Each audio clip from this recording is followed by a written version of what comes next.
afternoon, good evening. My name is Kirill Gerstein, and you have tuned into the online forum Kirill Gerstein Invites, hosted at the Hanns Eisler Hochschule in Berlin.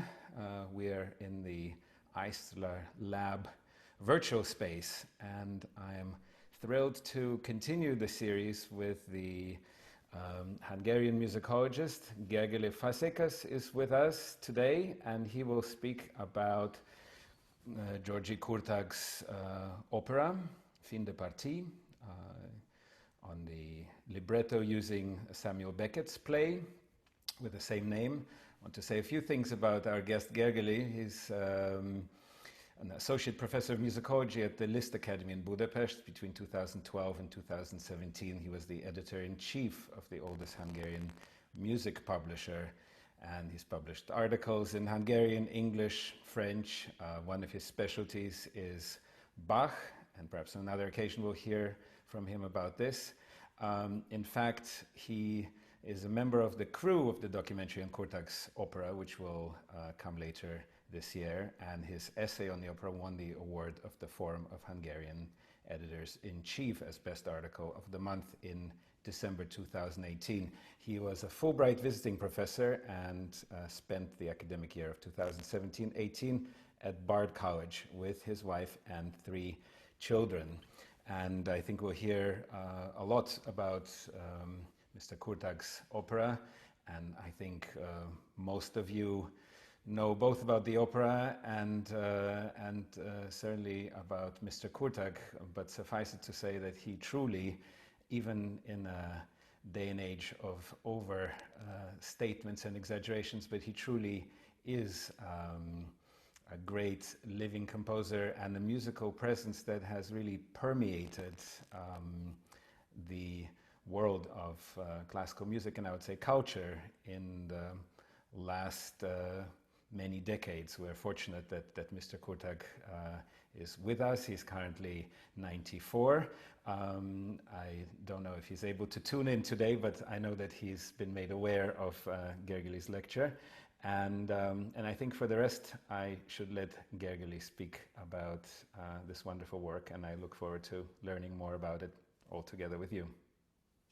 Good afternoon or good evening, everyone. Thank you, Kirill. It's a really great honor to be part of this series, and it's a great honor to talk about this amazing masterpiece. And just to make clear what follows, so I was thinking about giving a short introduction, not only to the opera but also to Kurtág's music, because I don't know how much those who attend know about his music. And I will try to mix things that are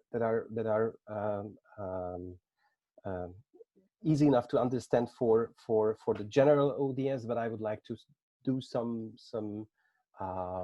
more technical stuff also, like going deep into the music, because I suppose there are a lot of students here who are interested in like how, you know, chords are built up in Kurtág's music and things like that. Okay, so let us start. I will share my screen. We have it. Okay, so let us start with György Kurtág, who was born in 1926, and on this wonderful picture made a couple of years ago, he can be seen with his wife, which is, I mean, it's really hard to find pictures of Kurtág from the last decades without his wife, because she, the late Marta Kurtág, played a really central role both in the creation of the opera and in the creation of, I would say, the whole output of Kurtág. So she was a kind of a muse, driver, a co-artist, and he was always there during the rehearsal process of the opera, and served as Kurtág's super ego sometimes. So Kurtág, as you can see from his birth date, and as Kirill said, he's now 94, belongs to this great generation of the so-called post-war avant-garde, to the generation of Boulez, Stockhausen, and his friend and fellow composer György Ligeti. but I don't think avant-garde is a word which describes well Kurtág's whole attitude. Some of you might know this beautiful text by Walter Benjamin, the great German philosopher, about the philosophy of history. He says that he uses a beautiful metaphor, and let me quote him. A clay painting named Angelus Novus shows an angel looking as though he is about to move away from something he's fixedly contemplating. His eyes are staring, his mouth is open, his wings are spread. This is how one pictures the angel of history. His face is turned toward the past. A storm is blowing in from paradise. It has got caught in his wings with such a violence that the angel can no longer close them. The storm irresistibly propels him into the future to which his back is turned. So I think, I mean, this is how I see György Kurtág. He is a bit like the angel of history. He's moving forward. He's a really original composer, but he's looking backwards. The whole history of music is there in his perspective, and every work you can find I would even say in every note you can find the history of music. And this is also true for the opera, which was first performed in 2018, the 15th of November, at the most prestigious opera house in the world, Teatro alla Scala. And this opera is a very traditional opera. I would even say that this is a 20th century opera, even if it was first performed in the 21st century. In its spirit, it goes back and absorbs a really, really big amount of music history, going back to the earliest pieces that were called operas, the early Monteverdi operas, for example, and I will get back to it. The history of the opera, the history of the conception of the opera is absolutely extraordinary. So it's not only the piece itself, but also how it came into being is extraordinary. It was Alexander Pereira in 2010, then director of the Zurich Opera House, who approached the 84-year-old Kurtág to commission an opera. And when Kurtág didn't write the opera, and Mr. Pereira became the artistic director of the Salzburg Festival, he took the commission with him, and then he became the director of La Scala in 2014, and he took the commission with him. So years went by, and I'm sure Mr. Pereira quoted several times the first lines of the Beckett drama, Endgame, which starts like finished, it's finished, nearly finished, it must be nearly finished. And finally, Mr. Pereira could realize his dream in 2018. And also the compositional process was incredibly slow and painstakingly thorough. We know from a piece from the New York Times on Kurtág that creating the prosody of the piece took alone 2 years for Kurtág to find the perfect rhythmic patterns for every word. And the 4 singers were selected also meticulously from a list provided by La Scala, and the first choice was made by Arnaud Arbey, who was Kurtág's assistant and the repetitor of the production. And then the singers had to go through this process, which can be called the hell or purgatory of working personally with Mr. Kurtág for years. So it was a really, really amazing story itself. And think about the history of La Scala. I mean, this is the very theater where Rossini premieres could be seen in the early 19th century. And for Rossini, well, to write an opera, it took like 3 weeks, 4 weeks. And Kurtág wrote this opera to the very same theater for 7 years. And the rehearsal process took for 2 years. So it is a really extraordinary ordinary story. You should know that Kurtág is considered nowadays as the great figure of contemporary art music. It is also because of his age, because of the generation he belongs to. He is kind of the last Mohican of this generation. It has to do also with the amazing music he composed and still composes. And it is a beautiful story of authority, I would say, like how someone without being any time in his life in a position of power can gain such an authority that the most prestigious opera house waits for years for him to finish the opera. 76 journalists were there at the premiere, and after the premiere, the next week, all the important newspapers published a review. I would say in all languages, in the New York Times, in Le Monde, in The Guardian, in Corriere della Sera, in Frankfurter Allgemeine Zeitung, in El País. So I think that was the big event of contemporary music, or I would even say classical music in 2018. Now, to show you, before we get into the opera, I would like to show you a piece which I think can be connected to the opera. Of course, all the music Kurtág composed can be connected to the opera. So in a way, his whole output is a kind of a preliminary study to the opera. I would like to show you a piece and analyze it a bit, just to understand how Kurtág's thinking works. And you should know that he's famous of being a creator of miniatures in music. Some of his movements and pieces, the one we're going to look at too, lasts for less than 1 minute. But I think it's a very tricky question because, you know, from short pieces, you can put together really big pieces. And well, you know, like Mozart sonatas or Schubert sonatas are built up from tiny little ideas. So it's a big question, but Kurtág composed a lot of short pieces, and he, in that respect, and in a lot of other respects, also he's a student, a spiritual student of Anton Webern, the great minimalist. Now, before we get into the piece, I would like to quote a wonderful text, which I think is very important for all contemporary music. And this is a text Arnold Schoenberg, the master of Anton Webern, wrote to Webern's string quartet Bagatelles in 1924. And I think it could have been written about Kurtág. So the text goes like this.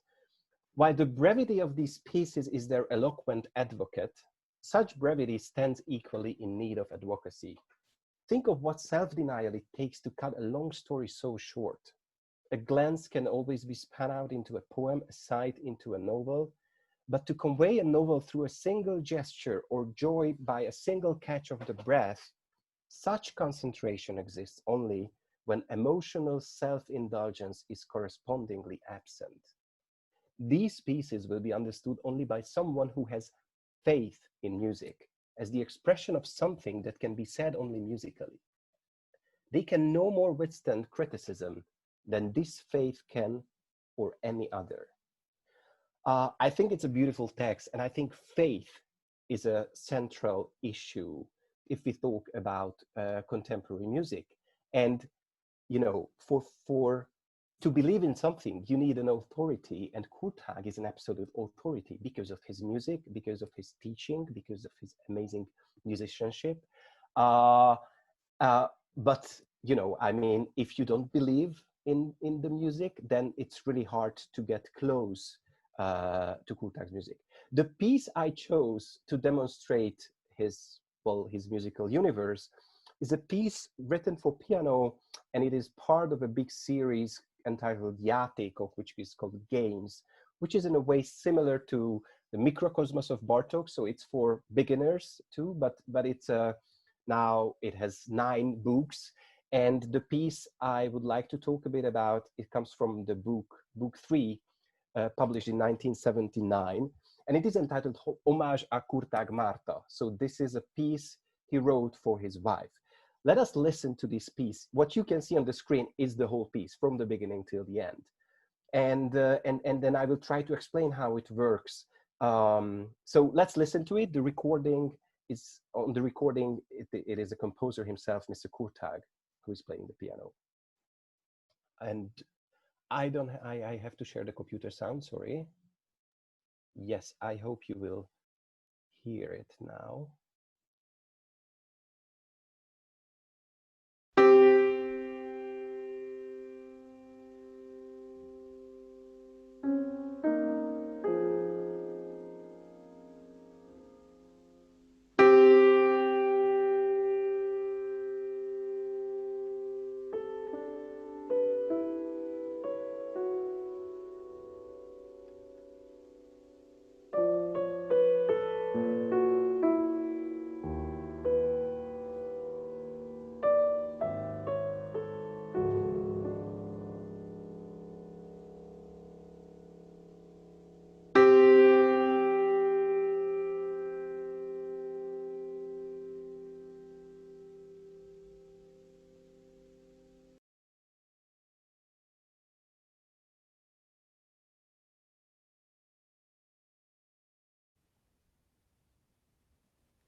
I don't think we hear you.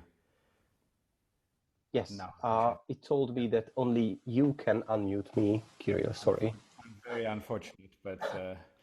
Yes, you know, this mute thing is such a, I mean, when I was teaching during this semester and I could mute all the students, that was so great with just one click. I mean, this is something we should take over to the offline world. Okay, so so this piece, I think it's a beautiful piece in itself. So without any explanation, it's just a marvel. But if we go deep into it, it can be said that this is a kind of a compositional etude about the interval of the fifth. Look at the score. There are three milestones, I would say, in the piece. Three open fifth, C and the G. Let me show you. I hope it will work. Yes. So they are like the milestones. They are set. They are the formal junctures of the piece.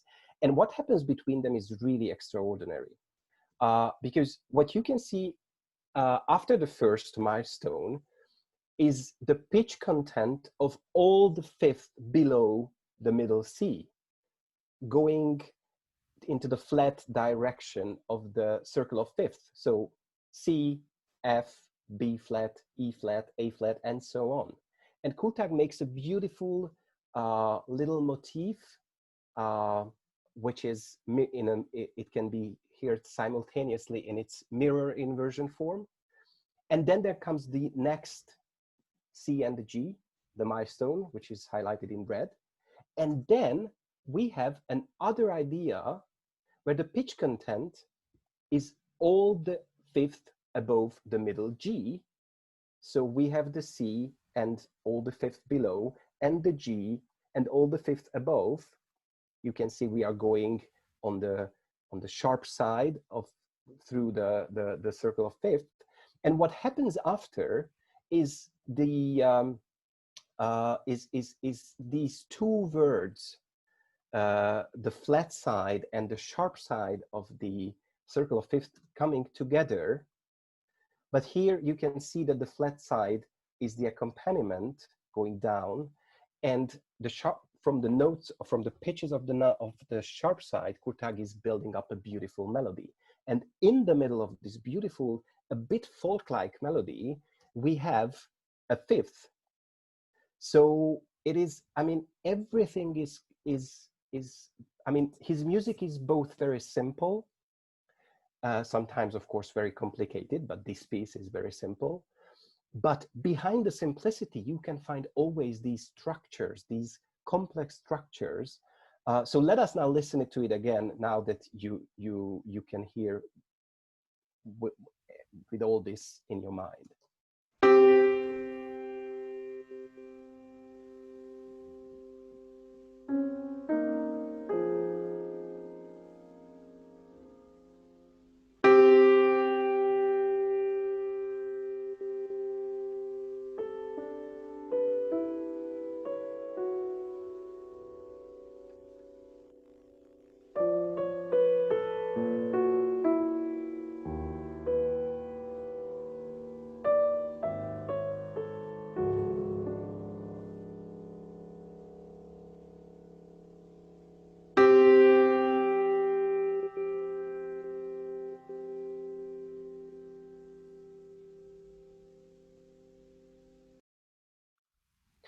Now, you can also hear that his music is really expressive. And this is, well, in a way, it's a message of love to his wife. And it is a really interesting question why Kurtág, who composed so many vocal pieces, who composed so many really expressive pieces, didn't compose an opera before the age of 85. And actually, he had several different plans to write an opera. And one of the great Kurtág singers, Adrian Csengeri, who sung in several Kurtág premieres, said in an interview in 1986 that deep down inside, Kurtág himself admits that he's continuously composing dramas. Even his piano music is written as opera. Opera is his very genre. We know that he started to think about writing an opera already in the late 1940s. And his first major piece, which is a vocal piece for soprano and piano, the sayings of Péter Bornemisza, which is using a text from the 16th century from a Hungarian preacher, a Protestant preacher, was in a way a side product of an operatic project, because he wanted to compose an opera on the Hungarian version of a Greek drama made by this very preacher, Péter Bornemisza. So he already started to think about it, but he somehow couldn't find the right text or the right topic. And there is a really interesting explanation of a Kurtág scholar, Péter Halász, written in 1994. He wrote in this article, an essential operatic device is missing from the vocal works of Kurtág, the possibility of a dialogue. There is no opera if there is no response, if there is no one out there to reply. Without dialogues, without human relationships realized in the present, no opera can materialize. And I think, and we will talk a bit about the Beckett drama itself, Beckett's drama exemplifies this piece which Péter Halász is describing, which has dialogues, but in the meantime, there is no real dialogue in the piece. So I think that was really the perfect base material for Kurtág to compose an opera on. And we also have a quote from an interview. You should know that Kurtág is really reluctant to give interviews, but there is a wonderful book where you can read 3 long interviews with him made by Bálint András Varga, and it was published also in English. So Kurtág, in an interview, wrote in 2008, "One day, I forget when, I suddenly turned into a dramatist. In an unexpected eruption, 2 or 3 scenes gushed forth out of me, wholly out of context. It lasted 3 days. Never before and never afterward did the idea of writing drama ever occur to me. I am waiting for a similar eruption before I can compose an opera." And I think, this eruption came with the decision of Kurtág to compose an opera on Beckett's text.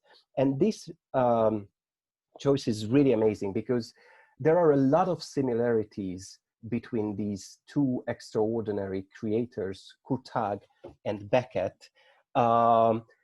And I would like to tell a bit about Kurtág's relationship to Beckett in general. And this is, again, something really extraordinary, something I would even say unique in the history of opera. Kurtág first met Beckett's art. They never met personally. In 1957, when Kurtág was in Paris after the revolution in 1956, and when he left the country, his friend Ligeti, the great composer, told him that he should go and try to have the opportunity to watch Waiting for Godot, because that's the amazing piece you should see. And Kurtág in Paris couldn't watch Godot, but he was lucky enough to get a ticket for the first performance, the first original performance of Endgame, of Fin de Partie, which was first performed in French in London, and then it was taken to Paris in 1957, and then Beckett translated it from French to English. So Kurtág went to the theater, and even if he couldn't speak French really, the experience was amazing for him, and he bought the book, he bought the drama. And imagine what you can see on this picture. This book is the very copy he bought in 1957 in Paris after watching the original performance of Beckett's Endgame. And it's there in their, you know, in the at the Kurtágs. You can see that it's I mean, it's not in a really good shape, but it's part of history. I would even say it's a part of yeah, it's part of music history. So you can see that Beckett was all the time there at Kurtág, and he composed, I mean, this is not the first Beckett piece he composed. He composed a piece entitled What is the Word, which is using the last poem written by Beckett. And it's a very interesting thing that Kurtág composed this piece right after the death of Beckett. So maybe the presence of Beckett was an obstacle for him to compose anything on his text. And this piece is really amazing. I recommend you to listen to it. It was first performed in 1991 by Claudio Abbado in Vienna, and it was written for a Hungarian actress who had a car accident, and he lost her ability to speech, so he was suffering of aphasia. And Beckett wrote his last poem during his struggle with aphasia, because Beckett fell one time in his kitchen, and he had to get back to you know, to find the words. And the poem is about that. And I think aphasia as a metaphor gives a key to the art of Kurtág, because he is all the time struggling with finding the means to express anything. And later on, he composed a beautiful song cycle, I would say, from late Beckett poems entitled Pas à pas, nulle part, for string trio, percussions, and baritone. And then he composed the big piece, Fin de Partie, between 2010 and 17, and it is an opera. Now, let me show you just in a nutshell the resemblance between Kurtág and Beckett. And for that, I would like to quote some experts on the field. So John Calder, who was the publisher of Beckett and who wrote a beautiful book entitled The Philosophy of Samuel Beckett, wrote in his book that Beckett had a compulsion to create his own wounds and rub salt in them.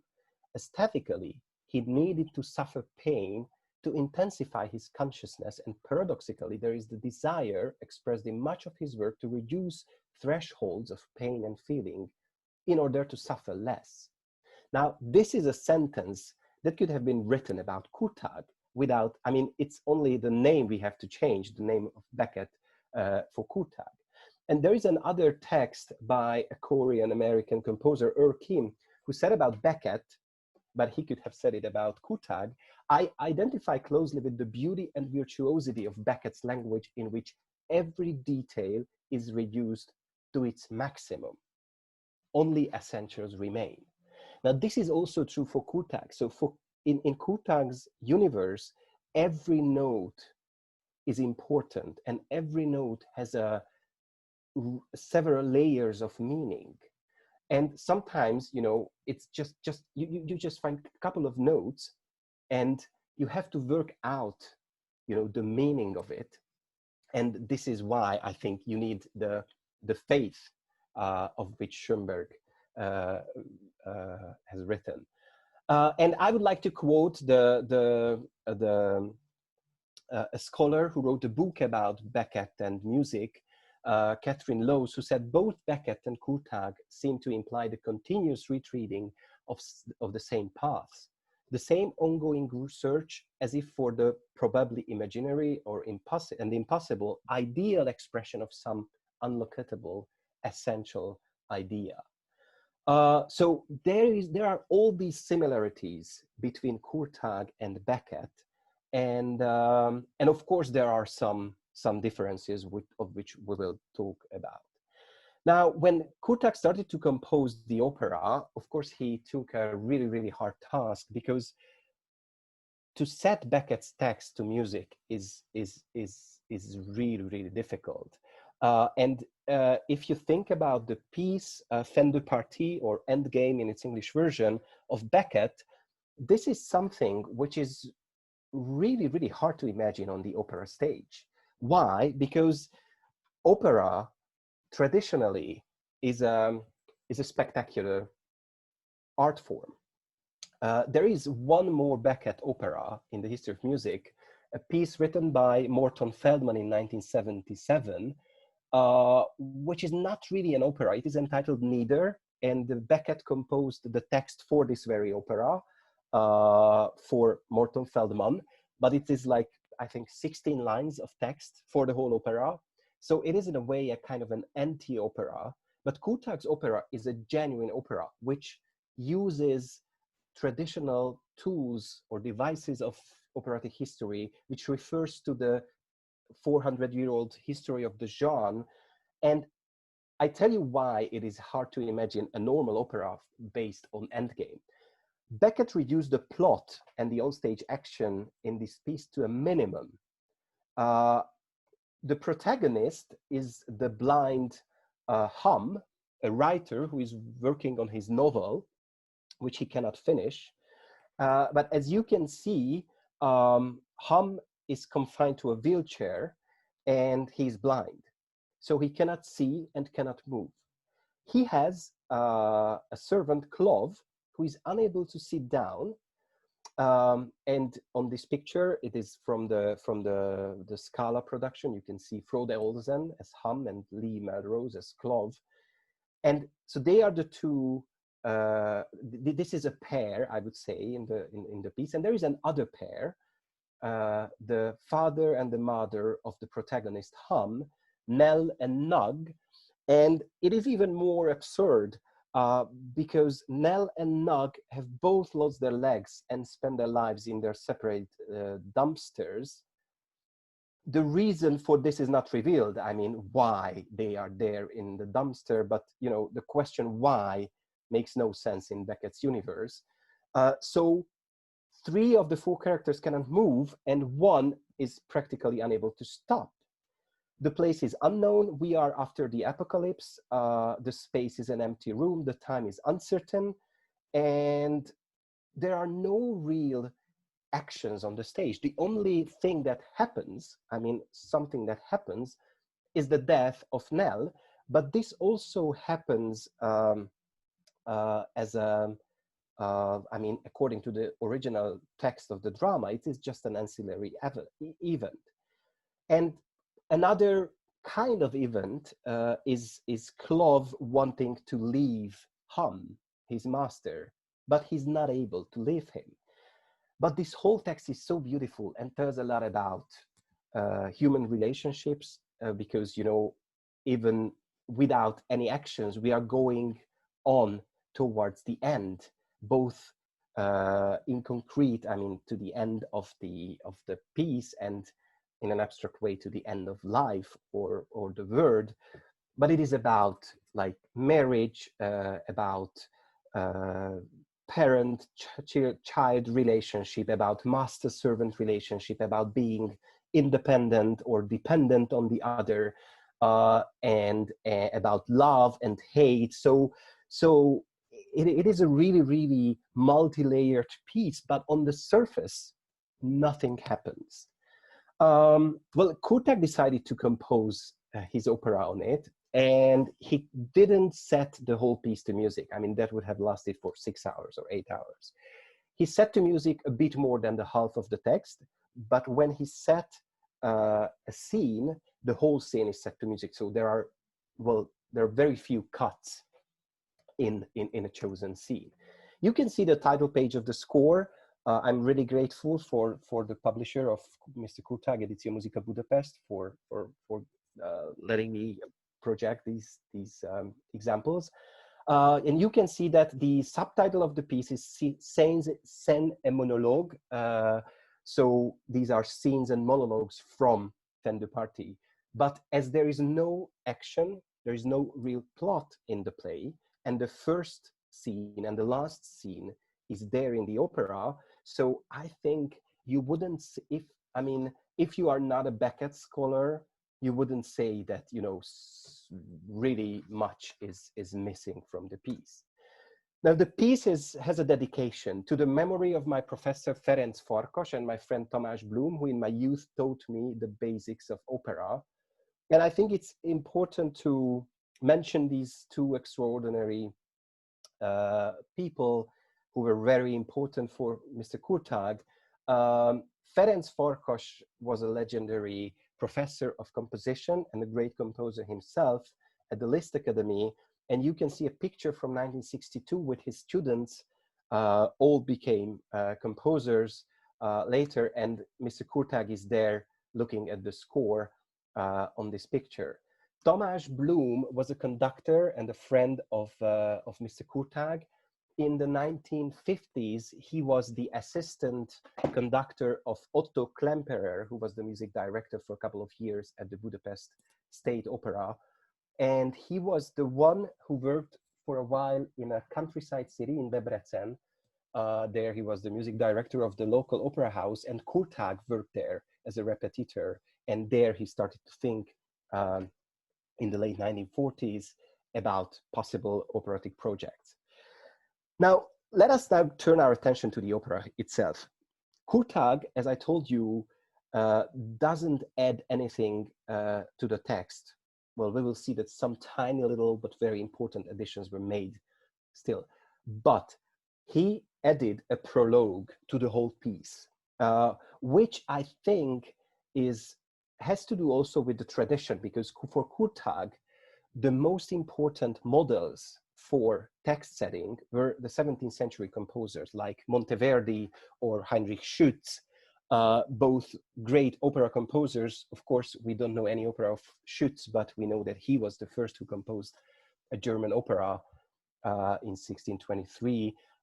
So I think he decided to use a prologue also for this reason. But the other reason is the text he chose for this purpose, which is a late poem by Beckett written in 1976 entitled Roundelay.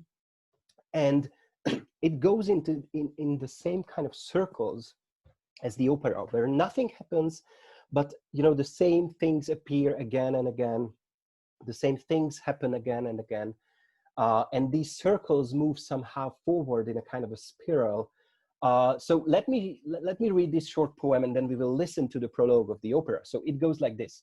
On all that strand at end of day, steps soul sound, long soul sound, until unbidden stay, then no sound. On all that strand, long no sound, until unbidden go, steps soul sound, long soul sound, on all that strand at end of day.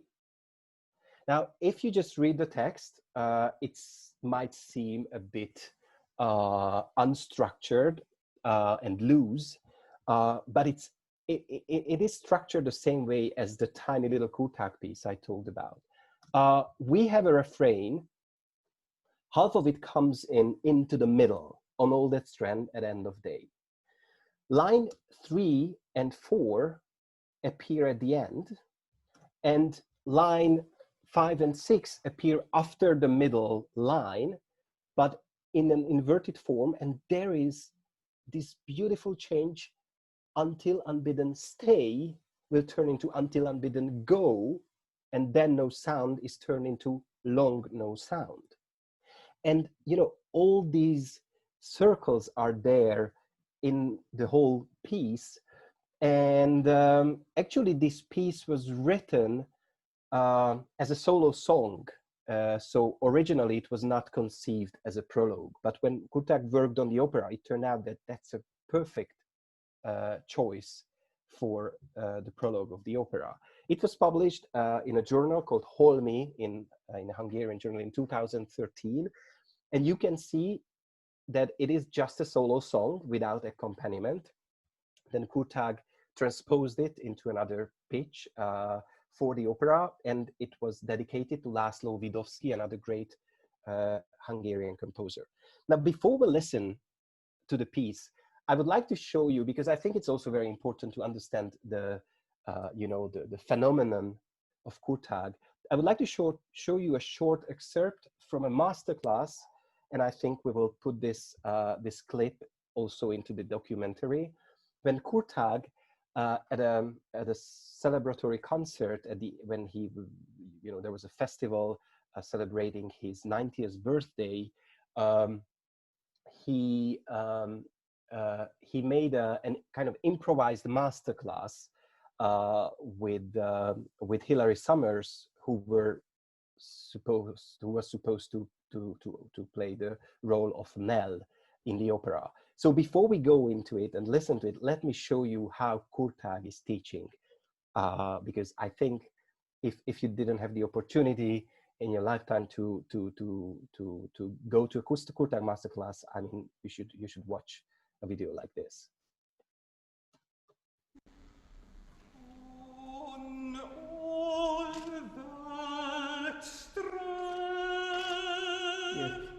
That's a little bit exaggerated. Okay. I wrote a crescendo, but yeah, you don't perhaps like it not. It's too much. On all that strand,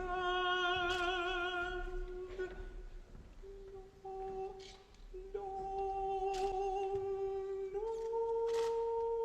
sound. Beautiful, very good. Until unbeaten go. Yes. That change is not convincing. Oh, sorry.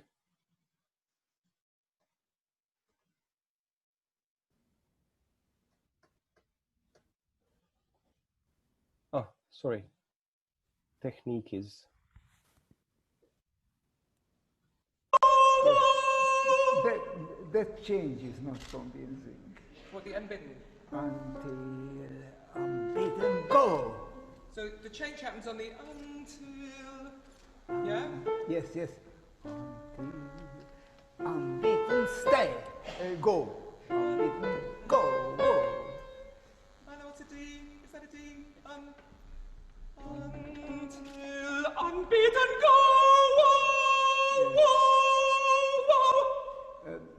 Now, how to tell you? Don't. Is it too straight? Do you want more vibrato? What do you want? What? What I don't like is that you make what's written, and I want you to invent the situation now. Until unbeaten stay, unbeaten go. Yes. All right. Okay. Yes. Until unbeaten go. This is a crescendo. Yes. Okay. Until unbeaten go. Yes, no.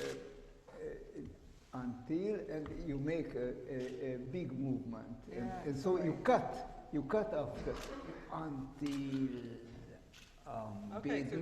But it must sound not sound until no until unbeaten go.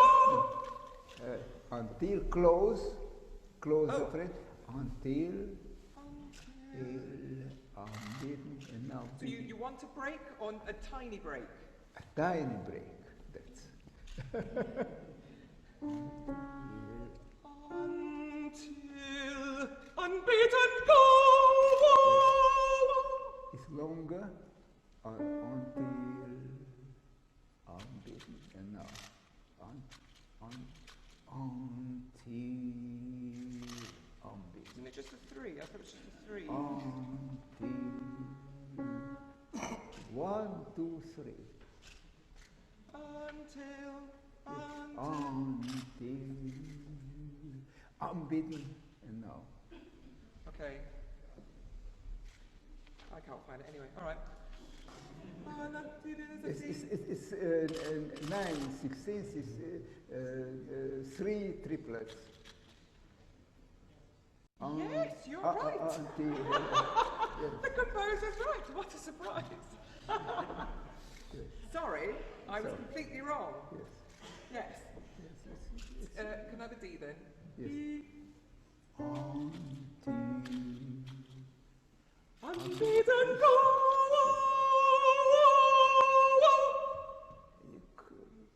Unbeaten go! Whoa! Whoa! Whoa! Whoa! Unbeaten go! Whoa! Yes. A little bit barking, like a dog. Unbeaten go! Wow!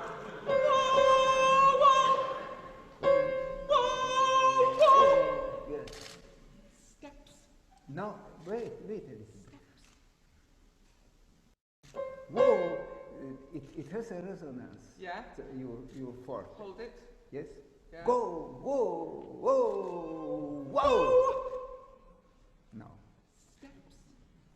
Soul. Sound. Yes. Absolutely.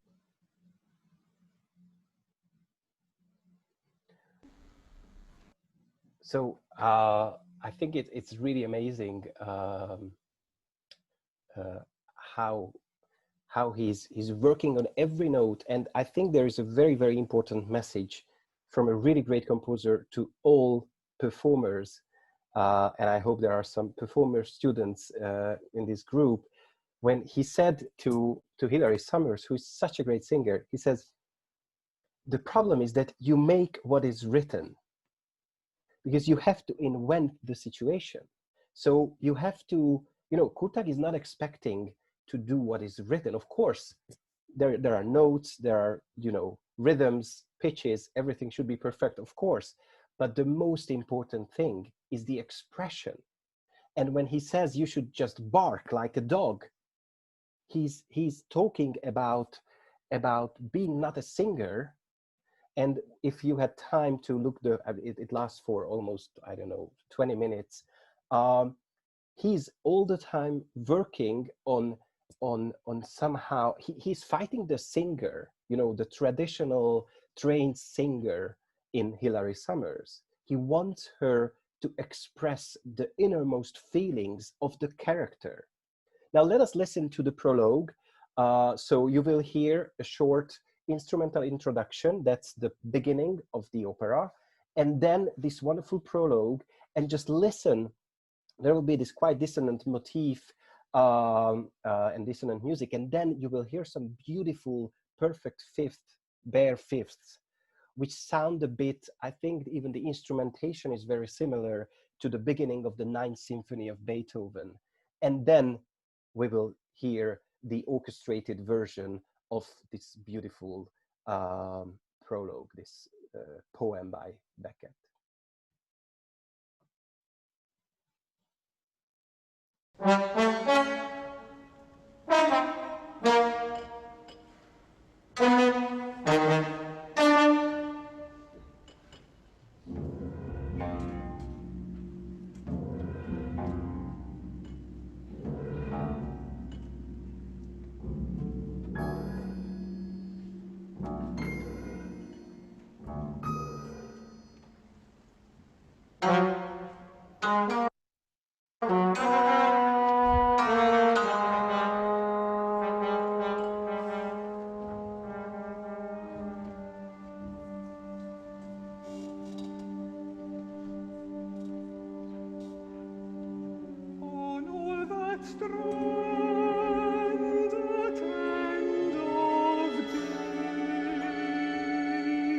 Steps, soul, sound, long soul, sound, until unbeaten sleep.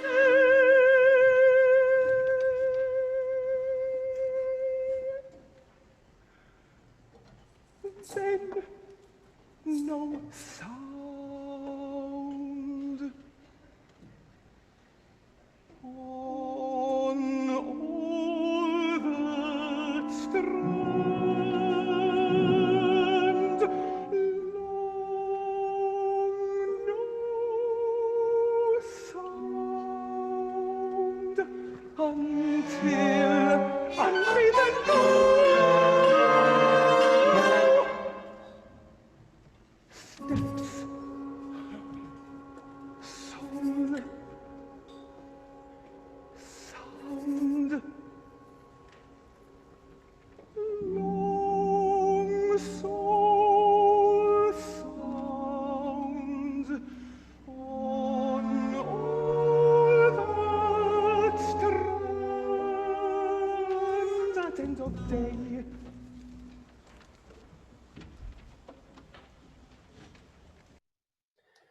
So I mean, from this you can have you can have the concept of Kurtág, like how he's dealing with the text, and what is amazing is, I mean, there were a lot of reviewers, of course, all around the world, including myself, who wrote about the piece and about the text setting of Kurtág as, you know, referring to this early 17th century operatic world of Monteverdi. And when we made this interview for the documentary with Kurtág and Marta Kurtág, which was a really, really amazing experience, we could talk for 2 hours, and Kurtág prepared to show his ideal of text setting, and he chose a Monteverdi piece, the Incoronation of Popea, the late opera of Claudio Monteverdi, to show his ideal. So what I would like to show you, and this is an absolutely unique thing because no one in the world saw excerpts from this non-existing documentary so far, is a historical moment, because as you will see, Kurtág will sing Monteverdi. So let us see this clip, and then I will show you the original Monteverdi, and I will show another clip where he's actually singing this short aria.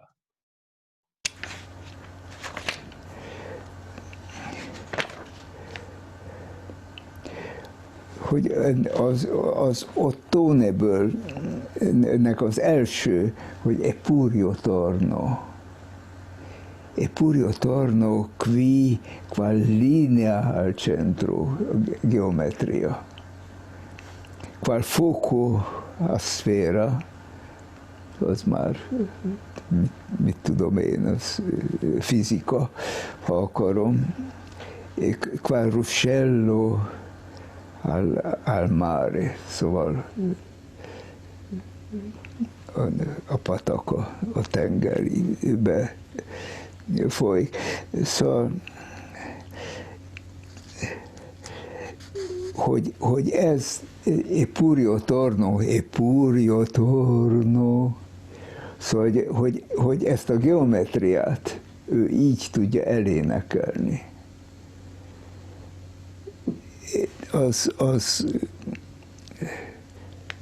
Az viszont minden pillanatban jelen volt, szóval nem mint utánzás, hanem az vérré vált, úgy látszik. So he's explaining like how, you know, I mean, it's such a beautiful metaphor, singing the geometry of the text. This is the ideal of Kurtág. And before we listen to how he performs, well, not performs, but he sings this aria, I would like to show you from a recording. It's just a tiny little excerpt from the piece, from the recording of Sir John Eliot Gardiner with Michael Chance singing. This is the very first scene of Act 1.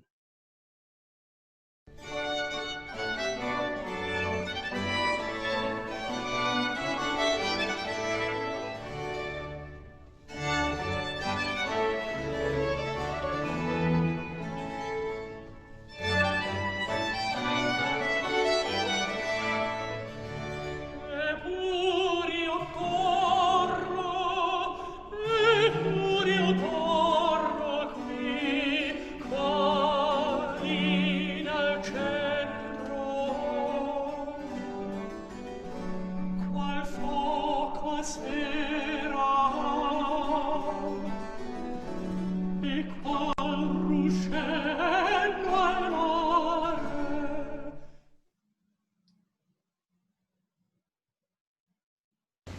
e pur io torno qui, qua linea al centro,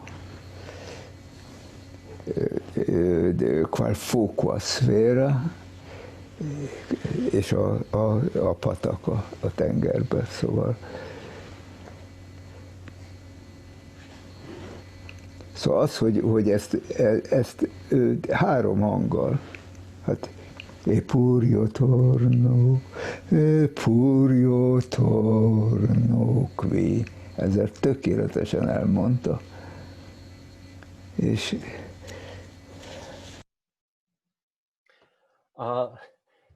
there was I want to share a very interesting experience of mine. You know, I mean, as a music historian, you mostly work with music written long ago, written by dead composers, as it were. And it was such an interesting experience for me to talk to Mr. Kurtág and to hear him talking, because the way he speaks tells a lot about how his music works. Because you could hear that he has these long silences, and sometimes he doesn't really say anything. He just says "és," which means in Hungarian "end," and there's a long silence, and he's thinking. But as in his music, behind every note there is a huge load of thoughts. So there is, I mean, you can see that how he is thinking about every word. So I really recommend all musicologists to talk to living composers, because I think it tells a lot about music history. Okay, so let's get back to the prologue, because I think it's very important. There's something very important. You could hear that the beginning was an open fifth, and all the lines, the first 4 lines are built around a fifth. Here we have the D flat and the A flat, and then we have the A and the D, and then the C and the G, and then the B flat and the E flat. So behind the music, there is all this, you know, this structure of the fifth. And Kurtág, in this interview I quoted, talked a bit before the opera. He talked a bit about the meaning of the fifth. And he said the following: the fifth is another preferred interval. It is a symbol of purity if it occurs in a context where it appears as a novelty. Such are the fifth of renewal at the end of the last movement of Borna Missa. They have a different meaning also at the beginning of scenes from a novel. They make an appearance on the open strings of the violin. I love open strings. I can't help it. I use them whenever I can, perhaps because to a certain extent, they stand for the 0 point. So the open fifth is a symbol of purity and stands for 0 point. And it is really beautiful to see that the whole part of Nell, the old mother of Hum, you know, the wife, is full of fifth. So in a way, I would say the fifth is the interval of Nell, which tells us a lot about how much in the figure of Nell, Kurtág Marta can be found. Because as we saw, the homage à Kurtág Marta written by his husband is also built on this interval.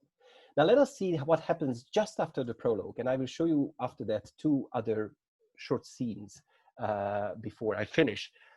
Something really special happens right after the prologue. As you can see, but we will hear, there is a 2-bar long, very simple, I would even say ridiculously simple, and in a way quite bad or badly harmonized melody there.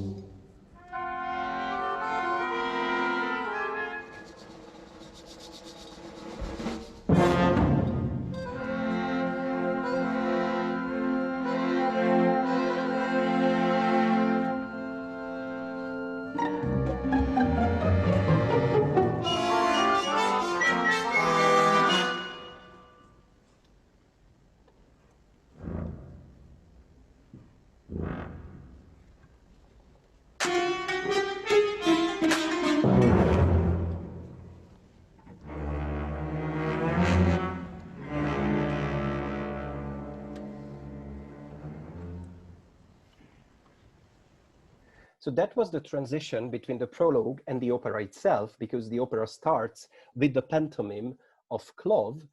And you could hear that there was this very silly melody. And Kurtág told us that this is a melody he composed for one of the composition classes for Ferenc Farkas, his master, in the 1940s. And he considered it really bad, both Ferenc Farkas and Mr. Kurtág. But I think it stands for all these very simple and sometimes kind of stupid little phrases Beckett is using, because Beckett's vocabulary is astonishingly simple, but what is behind is extremely complex. And so we have the fifth, we have this little melody which comes back every time when the yesterday or the past is referred to in the text. So it is a kind of a musical symbol of the past, as it was written in the 1940s. So it is a memory of Kurtág. And then we have the beginning of the opera. And there I would like to show you a chord, which I think is very important, which is, well, it's the ouverture, but from the score, it's not clear if it's the ouverture of the pantomime of the Clove, the first scene, or if it's the ouverture for the whole opera. But it's entitled Opera, and I want to show it to you. As you can see, it is built up of two major thirds, B flat and D, and B natural and D sharp, and then the same structure heard on another pitch level.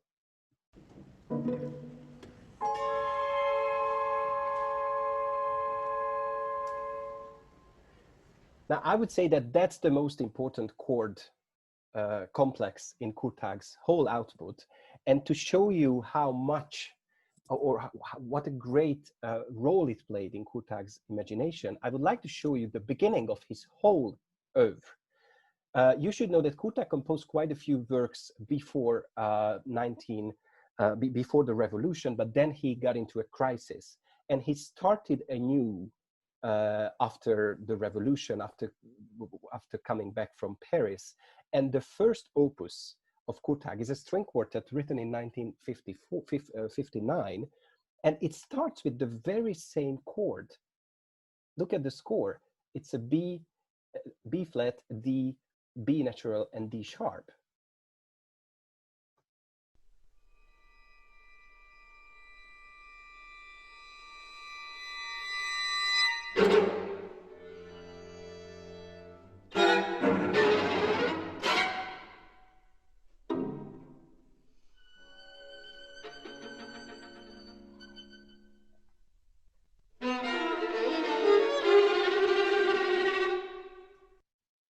So if you look at the score, you can see that these are the same chords.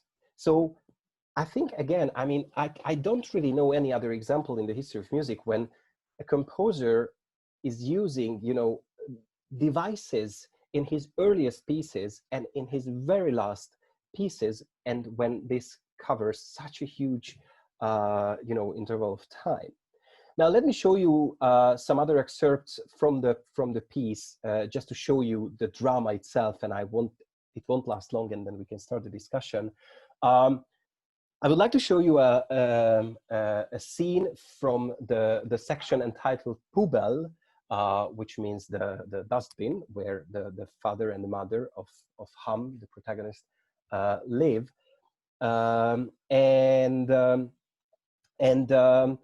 You will hear that all these things, like the interval of the fifth, the thirds, this melody when Nell will sing about the yesterday, then this silly melody will come back in a very strange way. So everything is there in this scene. As-tu autre chose à me dire? Non. Réfléchis bien.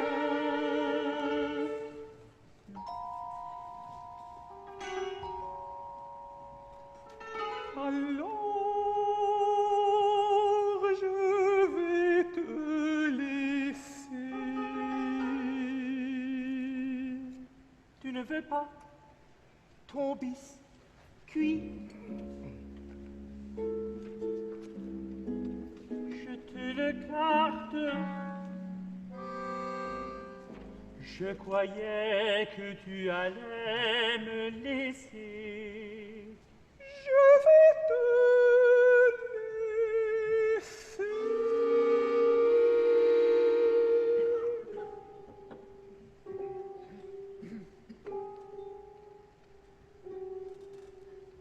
Tu peux me gratter d'abord, non?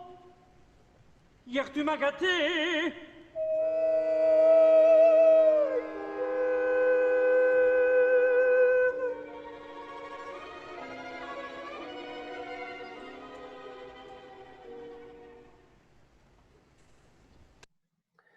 So you could hear this beautiful melody when Nell is singing about leaving his husband, which is absolutely impossible. I mean, she doesn't have legs and she's there in a dustbin.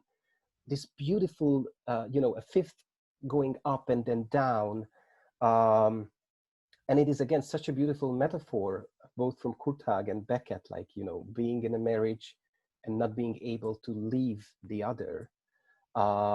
And then at the end, when Nell is singing about yesterday, there is this little melody we saw. And I would like to show you the structure of this tiny little melody. And for that, I would like to ask Kirill to play us this little 2 bars for the piano, on the piano. And I'm really honored. I never thought I would ever give a lecture where the musical example would be played by the great Kirill Gerstein. So you want me to play the first the whole? Yes. No. Let's play the bitonal version.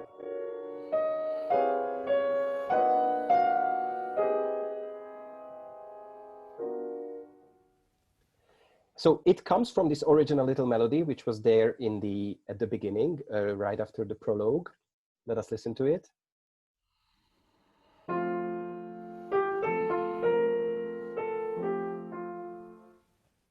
And it seems to be very complex when Kurtág uses it here. And of course, it's on these tremolo strings. But the structure is very clever and in a way very simple.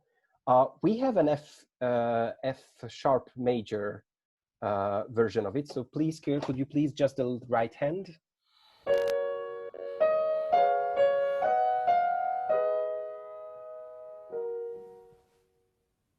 It's tonal, it's conventional, it's not very interesting. Then let us listen to the left hand.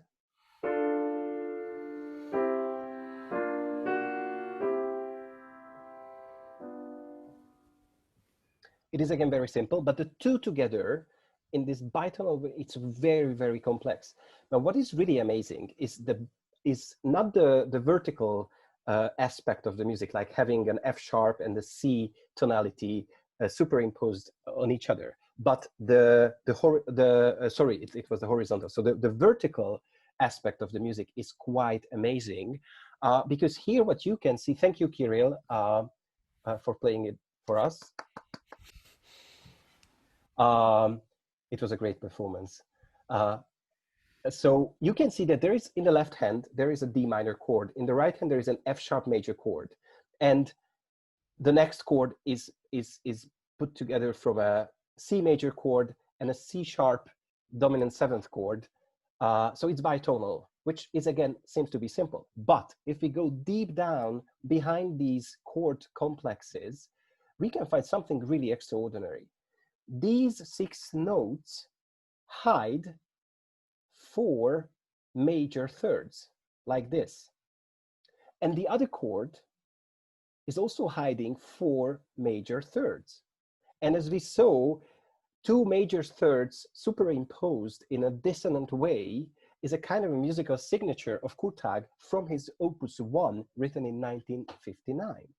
And I think it's a beautiful example to show the similarity of the devices Kurtág and Beckett is using, because all the ingredients are simple.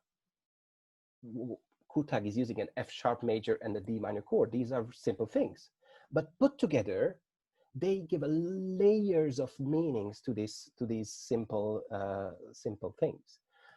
Okay, let me show you the two last examples. This comes also from Poubelle, and this is a really moving moment when they recall their youth, and you will hear how the husband, the father of Hum, the husband of Nell, Nug, is starting to use the same fifth, these beautiful symbols of purity at the end of the scene, before he tells a very silly joke, which is a hilarious moment in the opera. We won't listen to it now.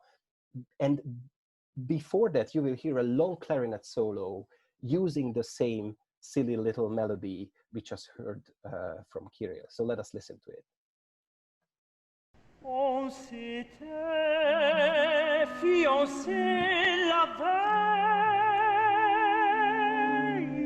Fiancé, fiancé. Tu as tellement ri que... Oh, sorry.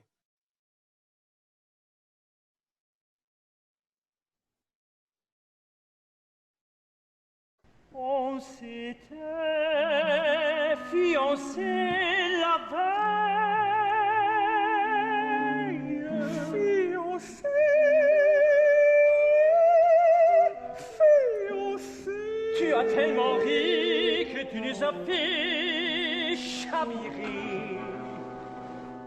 On aurait dû se noyer. C'était parce que je me sentais heureux. Mais non, c'était mon histoire. C'était la preuve, toi ris encore à chaque fois.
Si, Nell, si, le lac, si, mais mon histoire.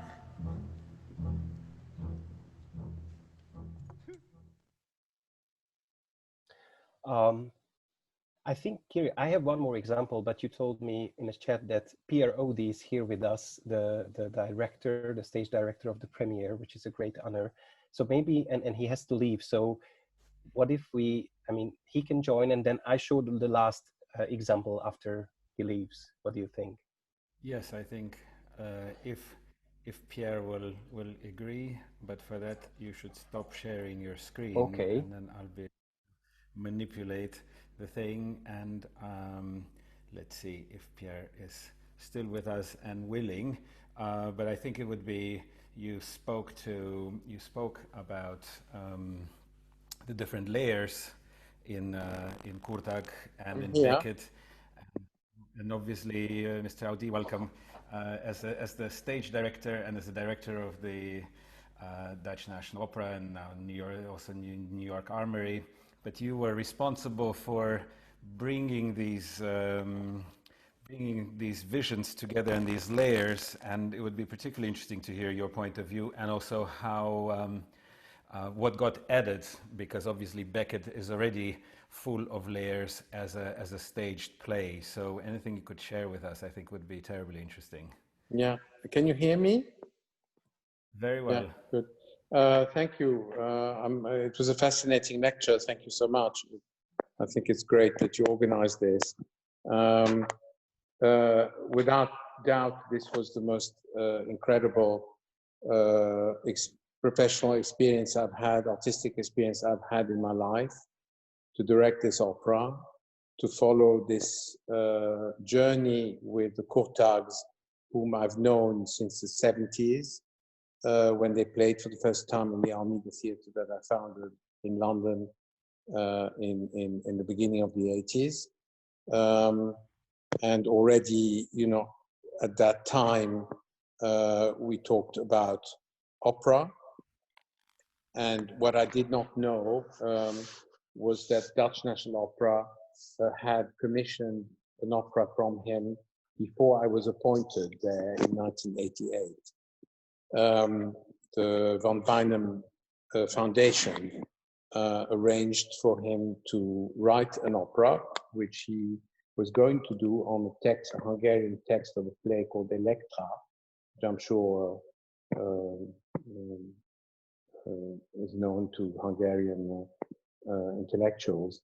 But very quickly, Kurtág decided he didn't want to do it, couldn't do it, and gave back the commission. And that was the first job that I had to deal with in '88 when I arrived in Amsterdam, to receive Kurtágs, whom I knew from London, but I had to accept that they were hoping I would convince him. I tried, it didn't work. And I asked instead Schnittke to write an opera instead, which he did, Life of an Idiot, which had its world premiere in 1992. But of course, we stayed great friends. And for a while, Kurtág and his wife were in Amsterdam for several years, and they came to many premieres at the opera. And this is where we continued our discussions. And I saw him, you know, like 15 years later, turn to Beckett, really being almost certain that Beckett was going to be a subject matter, but he was still very much anxious not to write an opera until the story that was told about Alexandre Pereira, how he managed to insist, and then somehow the whole project returned to Dutch National Opera as I proposed that we co-produce it. I was not going to be the director of it. Luc Bondy was going to direct it.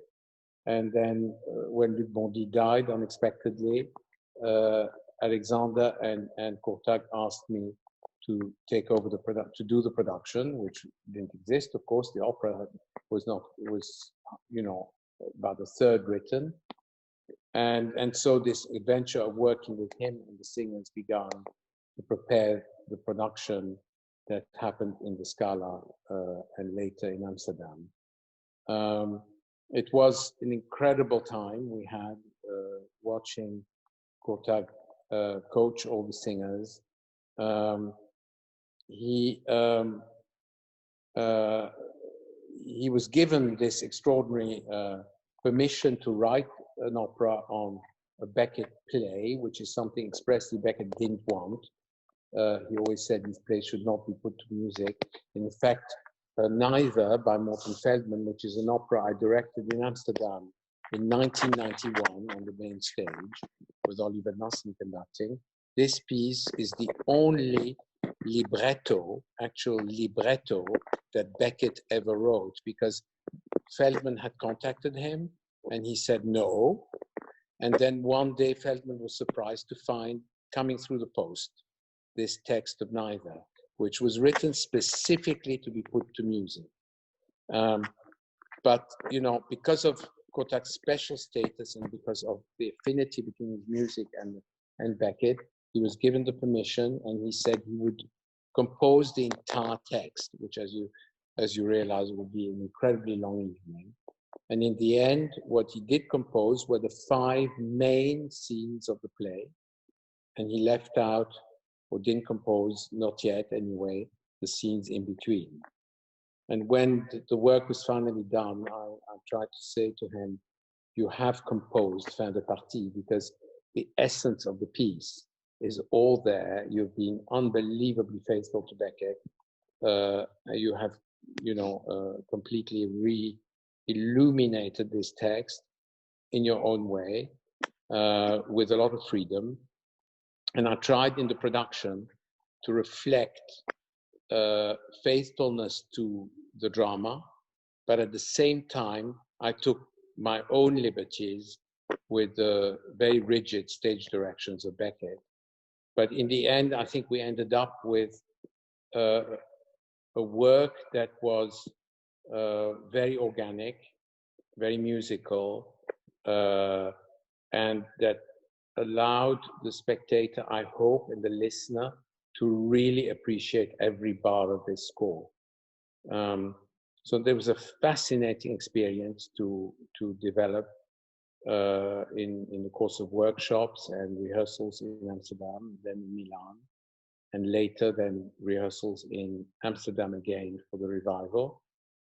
That both were played by 2 different orchestras, the Scala in Milan and the Radio Philharmonic in Amsterdam.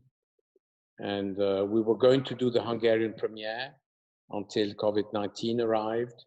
And unfortunately, I had been preparing a version, the only one that Kurtág would have seen, because it would have been in Budapest, in the concert hall. We prepared a kind of mini staging, like a pocket version of the opera, which was going to have its premiere in April, sadly cancelled. So we hope that next year it will be done in 21.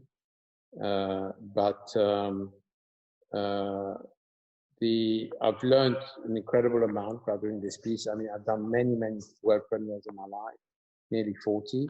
But this piece is really, it's like staging for the first time a Shakespeare play.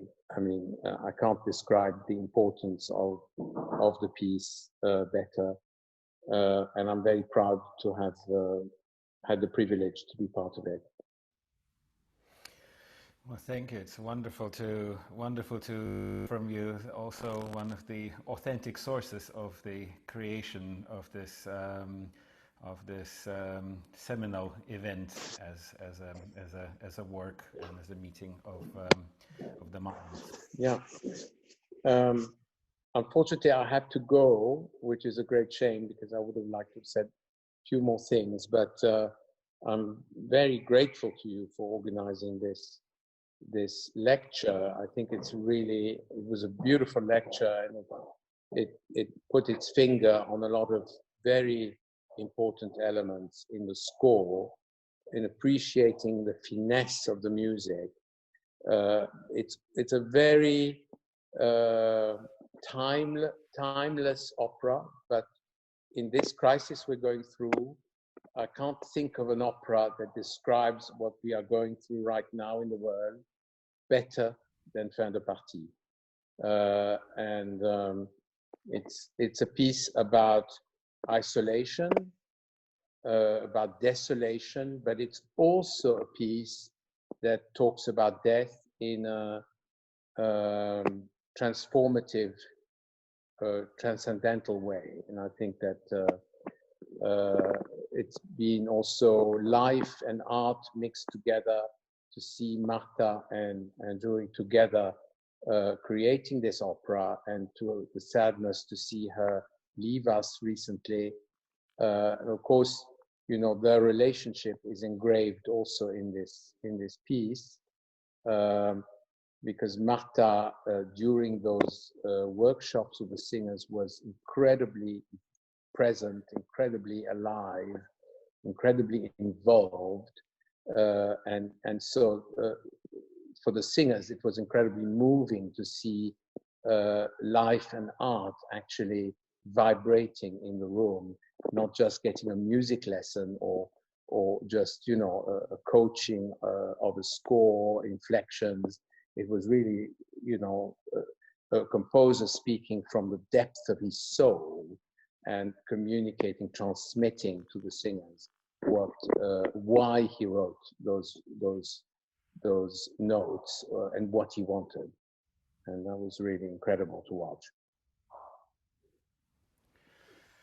Wonderful. Thank you so much for finding the time to also share some thoughts. I know we've kept you way past. Not at all. It's fine. And good luck with the rest of the lecture. I'm really sad to leave because it was so wonderful and fascinating.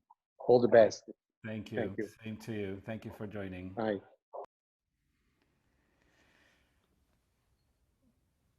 So, Gergely. Okay. So yeah, it was such a great. I mean, it's a great thing that Mr. Odi was with us, and there will be more in this documentary because we made also an interview with Mr. Odi and with all the participants.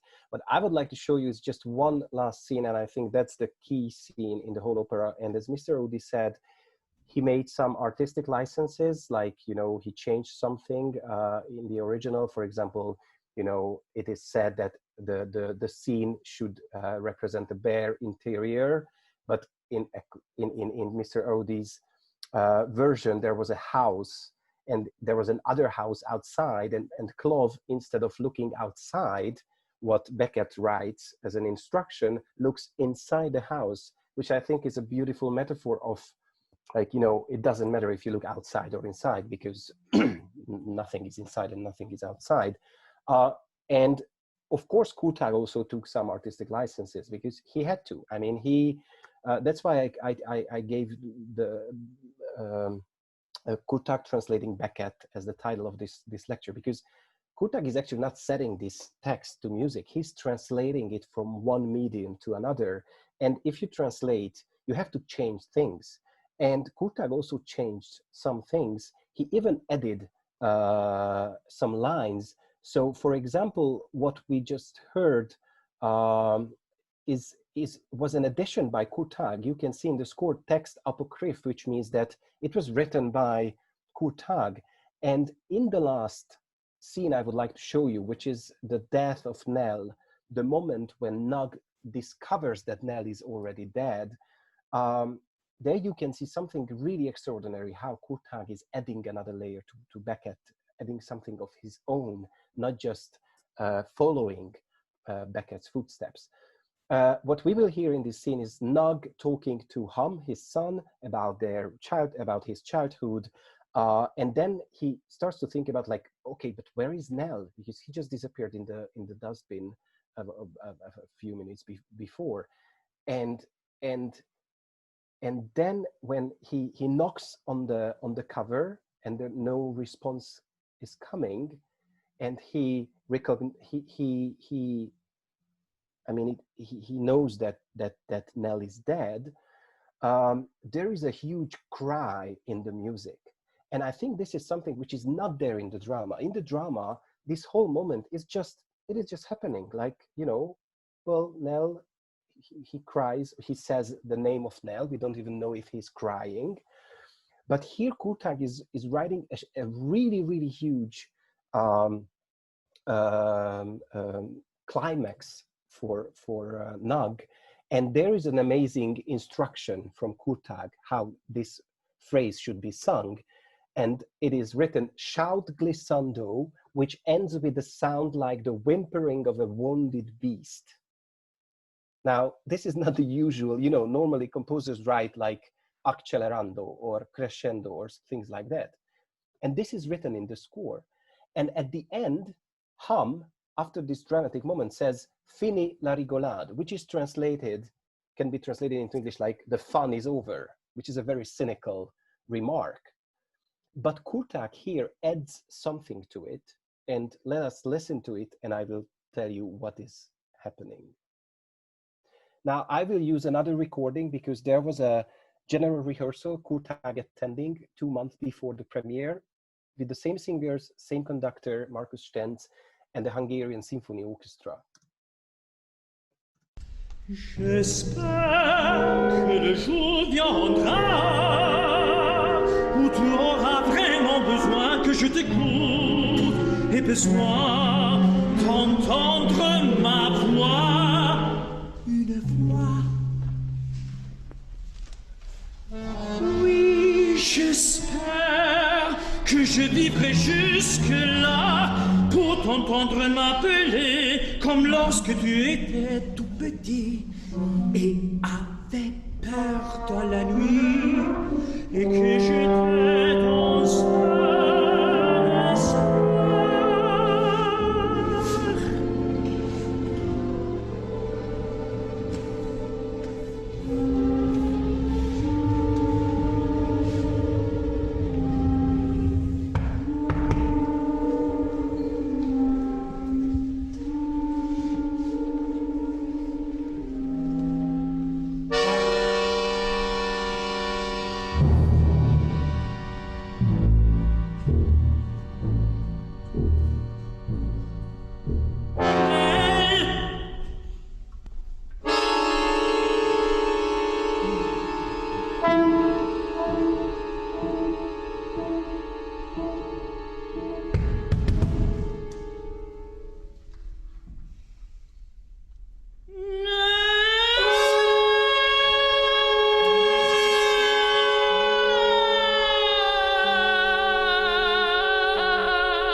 Fini la rigolade.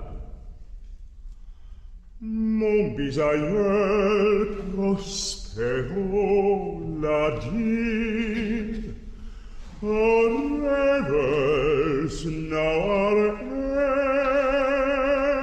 ended.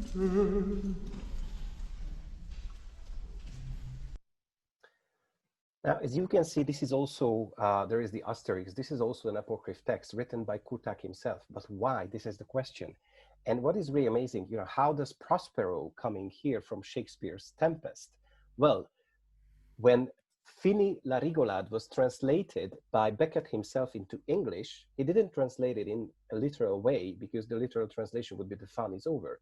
He translated it with the words of Shakespeare, our revels now are ended. What Kurtág does here is that he keeps the French original, Hum says it in prose, and then sets to music the English version coming from Shakespeare, but with an added text which reveals the source. And, you know, with Prospero's name, all of us, I think, with some basic culture would associate on the Tempest. If only our revels now are ended would be there, I think only Shakespeare scholars would discover the, you know, the connection.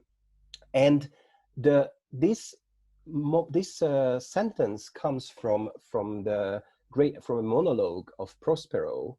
And I would like to end my lecture with this beautiful monologue because I think it reflects beautifully the whole worldview of both Beckett and Kurtág. So in a way, I was really happy that Mr. Odie mentioned Shakespeare because without knowing that I would like to end my lecture with Shakespeare. But I think it's really amazing how in Kurtág how Kurtág translating Beckett turns into Shakespeare and using Monteverdi's vocal style. So there are so many things in this opera, and I call these kind of masterpieces infinite onions. You know, if you peel an onion, you peel a layer and there is another layer. And after a while, you know, the onion disappears. But these masterworks are infinite onions, which means that you can peel it forever and there will be more and more layers. Our revels now are ended. These our actors, as I foretold you, were all spirits, and are melted into air, into thin air. And like the baseless fabric of this vision, the cloud-capped towers, the gorgeous palaces, the solemn temples, the great globe itself, yea, all which it inherit, shall dissolve. And like this insubstantial pageant faded, leave not a rack behind. We are such stuff as dreams are made on, and our little life is rounded with a sleep. Thank you for your attention, and thank you for the invitation, Kirill. Thank you, Gergely, and thank you, and bravo. It's really absolutely fascinating and enlightening, and I think the original impulse when we discussed was that so much has been said about this opera's existence. Everybody has written something about it, but to actually gain a glimpse into the substance of the piece and a bit of what stands behind at the beginning of the immersion to the many layers. This is a wonderful chance from you. In the meantime, and just adding to the portrait that's coming together today, I want to read a little bit from an email by Mr. Pereira that came because he is unable to join us because of other commitments, but he writes, "For this reason I thought to send you a few words about this masterpiece that you might share with the participants." Some of it has been said already, but again, to hear it from the man that really has nursed this commission, I think from the initial stages and until its actual appearance in this world. He says, "I would like to personally emphasize what might not be so well known about this opera, and hence could be interesting for this lecture, is the long process it took to realize the project. As you might know, the first time I planned to include this opera in my program goes back to my time in Zurich in 2008, but Maestro Kurtág is not easily satisfied with his work and the project was not ready. We tried to realize the project in Salzburg, but time was too short, and in the end the world premiere took place in Milano, as you said, at Teatro alla Scala on November 15th, 2018. However, I never stopped believing that it was important to convince this extraordinary composer to complete his first opera, knowing that it would be a unique musical masterpiece. Fortunately, I could count on the help of other people who are very close to Maestro Kurtág, who directly participated in the process of composing and who assisted and encouraged him daily. I'm especially thinking of his wife, the late Marta Kurtág, who was an exceptional pianist and composer as well, and Maestro Arnaud Arbey, who regularly performed the new score for Maestro Kurtág in Budapest. Of course, the whole artistic team worked closely together over the last years for this opera, Maestro Marcos Stenz, and the singers who had been chosen among 40 possible candidates by Maestro Kurtág himself met Maestro Kurtág every month over the last 2 years before the premiere for a workshop in Budapest in order to deepen their understanding of his music and to work together on the interpretation. This work ended with a rehearsal concert for Maestro at the Music Center in Budapest, where he could hear his work a few days before the huge success of the premiere in Milan. I'm very thankful for the long and deep friendship with Maestro Kurtág, which enabled me to closely follow all the steps he was going through and to encourage him in some decisive points to guarantee the progression of the piece over these 10 years, from beginning of the idea till the world premiere in Milan. I hope that I could give you a little insight into the long and enriching process for the realization of this extraordinary opera, which in my opinion is the most important lyric work written in the last 30 and for the next 30 years. With all my best wishes, Alexandra Pereira. So we have the greeting also from this side of the catalysts that have made this possible, and I'm sure we're all brimming with questions, and I am, and I forewarned you about some things that were swirling in my mind. One of the ideas and questions you've expounded on quite a bit on the permutations, and this will actually be, interestingly enough, or coincidentally enough, this is more or less the topic of next week's seminar, which I will talk about if you stick around to the end. But perhaps to start innocently, the orchestration as a departing point. So there are the two bayans, the instruments that I would know well from the country of my birth, Russia. There's the cimbalom, and it turns the mind to the question of the relationship of Hungarian composers to folklore. Of course, Bartók and Kodály perhaps so spearheading that, and the ones that come to mind most instantaneously. Liszt is a more complicated question of how Hungarian are the Hungarian quotations. But to speak about your view of how folklore influences Kurtág and informs Kurtág's music, particularly for the opera. Well, I think, after Bartók and Kodály, I mean, all Hungarian composers had some relationship with folk music. Some more, some less. Kurtág belongs to the latter group. So I think he only once, for just a day or two in the early 1950s, went on the field. So he was never this, really, I mean, in Hungary, you can find plenty of really great composers in the 20th century who were both ethnomusicologists and composers, like Bartók and Kodály.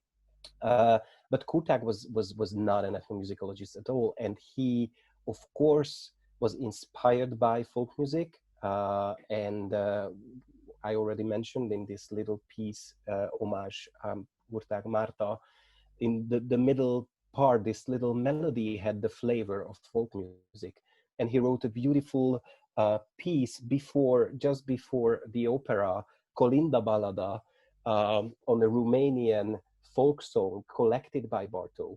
So he has this really big piece, and he has some little pieces which were inspired by folk music, but I don't think you can find traces of folk music in the opera. And it is also a really interesting question if we talk about, like, the Hungarian-ness of the opera. So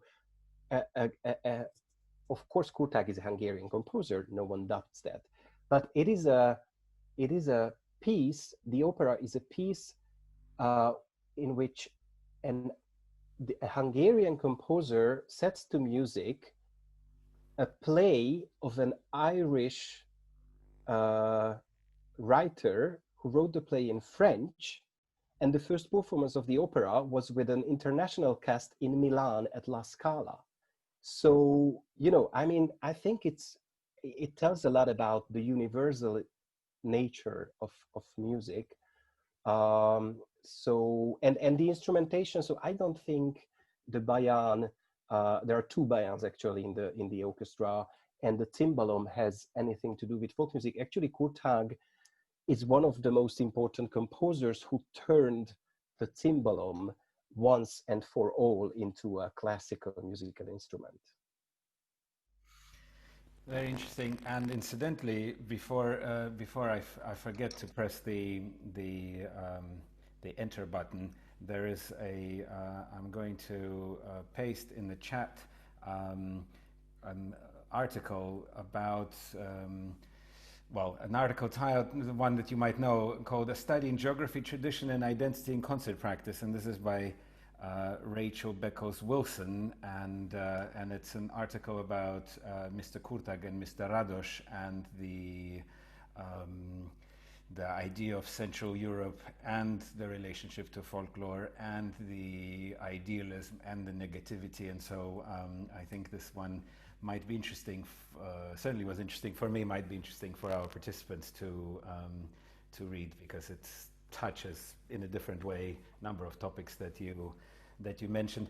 So perhaps less innocently, one could ask and one could think about the two aspects of the four characters in this opera, and I would like to ask you about the four characters as one also famous living composer commented, well, it's four aspects of Kurtág that are the four characters, and so it's in many ways so an opera about himself as a multi-dimensional personality.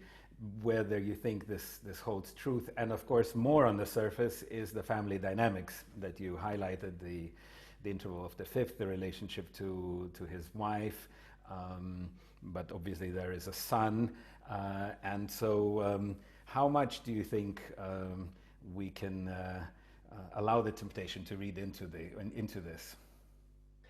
Well, it's a really difficult question. Of course, it's a great question. The more difficult the question is, the greater it is. Innocent. Yes, I mean, you know, to start with, but maybe I avoid answering it with this. As a music historian, I'm not really interested in the private life of composers. So I think what is more important, or the most important question, is not if Kurtág is there in the piece, but for me as a listener, or as a, you know, as part of the public, the big question is, am I there in the piece? So what can I learn from the piece about marriage, about the son-parent relationship, and all this? Of course, I mean, what is obvious, and I think I demonstrated it, or I tried to demonstrate it, is that in the figure of Nell, Kurtág Marta Kurtág is there with all these fifths and everything. And of course, you know, I mean, there is this old couple, and this piece was written by an old couple. Of course, Kurtág is the composer, but it is absolutely true that without Marta, this opera could not have been written.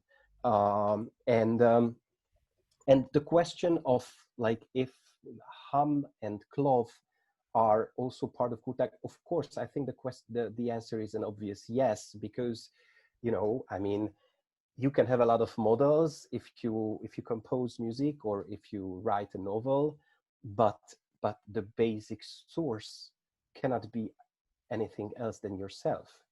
So, but you know, the big difference, I think, between the drama and the opera is that Beckett is cooling down everything. He wants to be as neutral as he can.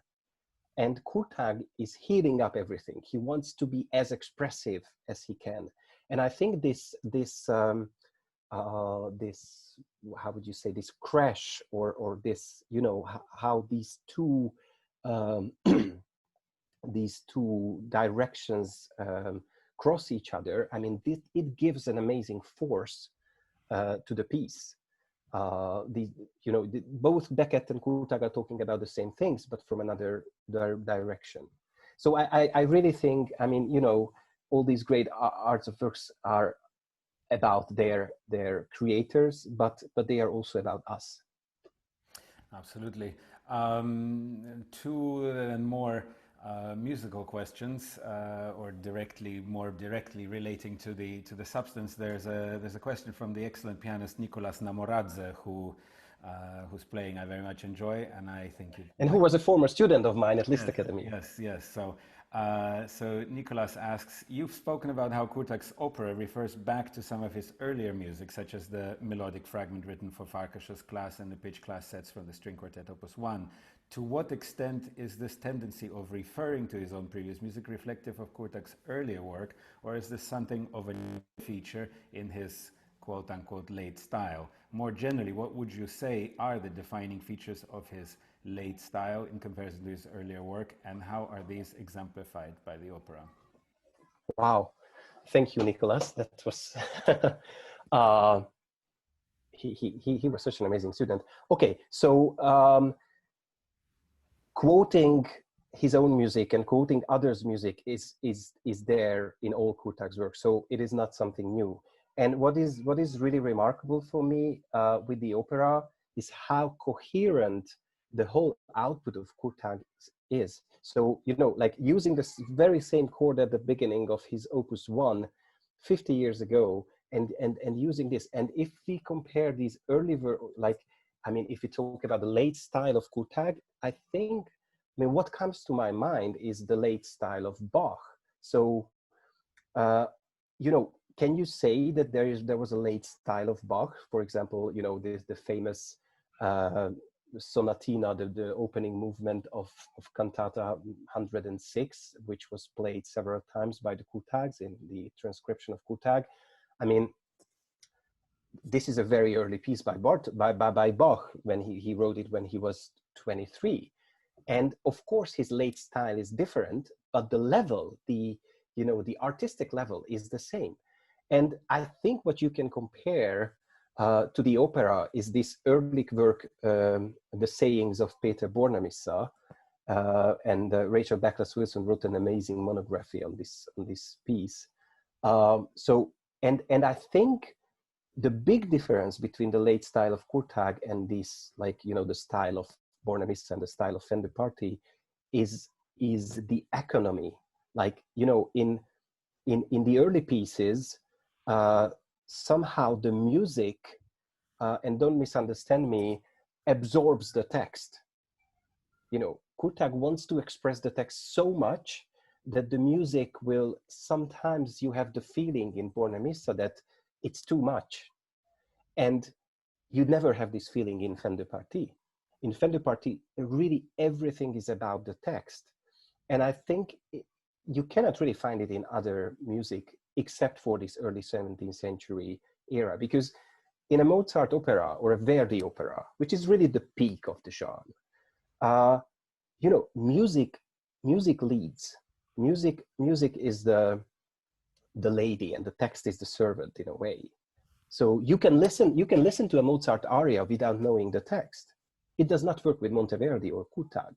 So I think this is a difference, and you know, Kurtág is all the time absorbing the whole history of music, including his own pieces. So in a way, his art is a kind of a cannibalistic art in the most positive sense of the word.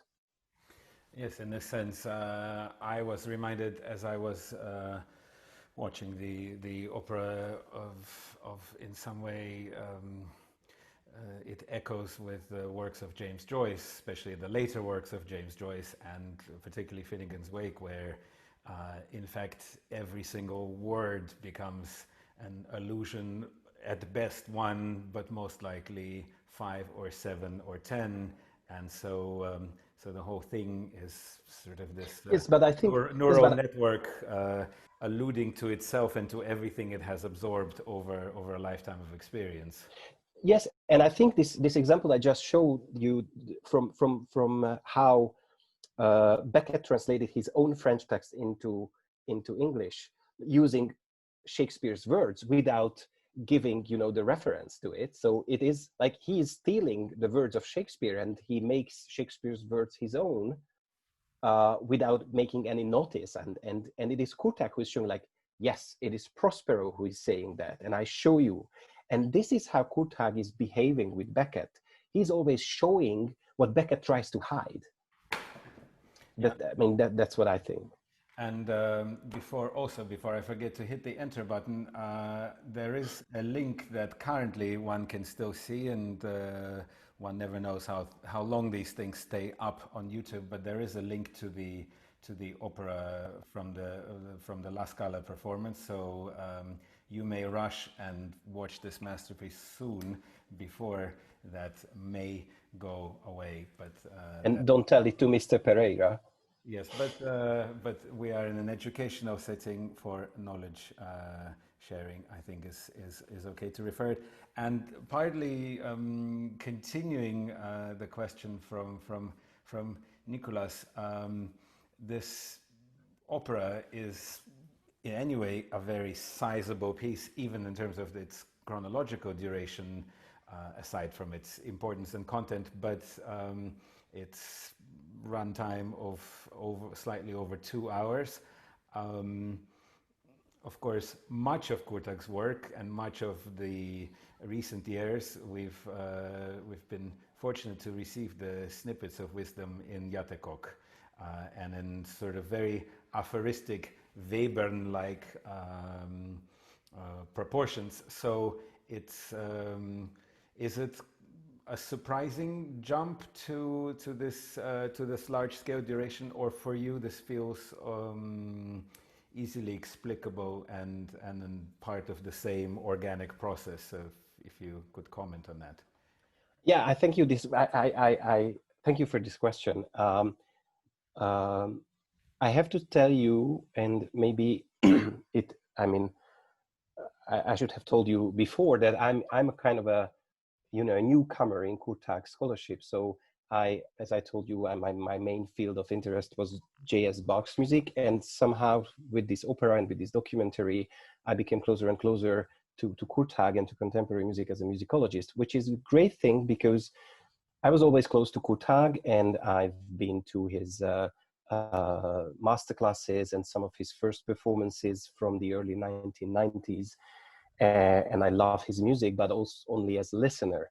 And you know, if you have some experience as a musicologist and you start to work on a new field, I think it's really great because you have a lot of experience from other fields. And when I went through the literature on Kurtág, you know, there are some commonplaces, like, you know, all the scholars and all the reviewers and analysts say the same, like, you know, Kurtág is the master of the miniature, which is in a way true, as you told, and as I told you, you know, there is the játékok with tiny little pieces. But if you think about, for example, Kafka Fragmente, which is built up of tiny little movements, or Borne Missa, which is also built up of tiny little movements. I mean, these are big pieces. Or there's this beautiful string quartet called Officium Breve, which is also built up of like 20, 30-second long movements. But no one plays these movements separately. So is Officium Breve a miniature? Is Borne Missa a miniature? Is, you know, Kafka Fragmente a miniature? Or so I think, but it is just a hypothesis, and maybe, you know, I mean, we should think about it, and this is why, I mean, like all great art, you know, makes us think. That's the most important thing, I think. So we have to think about, like, what is a miniature? Like, think of a Mozart sonata. Sometimes in Mozart, you have an 8-bar or 16-bar long period, which is complete in itself. But then there is a new idea, and these ideas come one after the other. Is Mozart an artist of miniature? Of course not. But there are different, you know, there are different ways to compose. So, for example, I don't know, you know, Wagner is just one big arc. So, yeah, it's a difficult question, but I'm not that sure that Kurtág. So you know, of course, he is thinking the building blocks are small, but the building at the end is big. So what is important, the building or the brick? Yes, and finally, it turns nicely philosophical and symbolic that big things are built out of small cells, and vice versa. As an aside, we have a scholar of Renaissance literature, and so not only Shakespeare but also Shakespeare, Dr. Milsom, and she writes here in the chat that rack in Prospero's epilogue signifies literally a wisp of smoke through which we may imagine our angel of history being propelled. It looks backwards punningly to the origination of the play, A Shipwreck. But interesting that I'm very pleased as we're coming to a close of the stimulating discussion with you that it will, speaking about structure, connect very nicely to next week, which I want to tell you all about. Next week, I'm thrilled that Thomas Addes is joining us for a conversation. That will be on June 17th, again Wednesday afternoon at 6. Tom, if one could say that there are teacher-student or mentor-mentee relationships, then I think he himself would admit that Kurtág is that kind of mentor figure for him. He once quoted to me that Kurtág said, well, composition cannot really be taught. At best, it can be encouraged. But in any case, Tom is... But it doesn't mean, sorry, Kirill, to interrupt you. It doesn't mean that composition cannot be learned. Yes, this is actually in the Russian language particularly. It has one root, but the play on words works exactly that one cannot be taught, but one can learn. In Russian, this would have the same origin, the word, so it works more elegantly. In any case, so what Tom intends to talk about, and which really connects to what you've said about Mr. Kurtág's music, is he suggested that we title his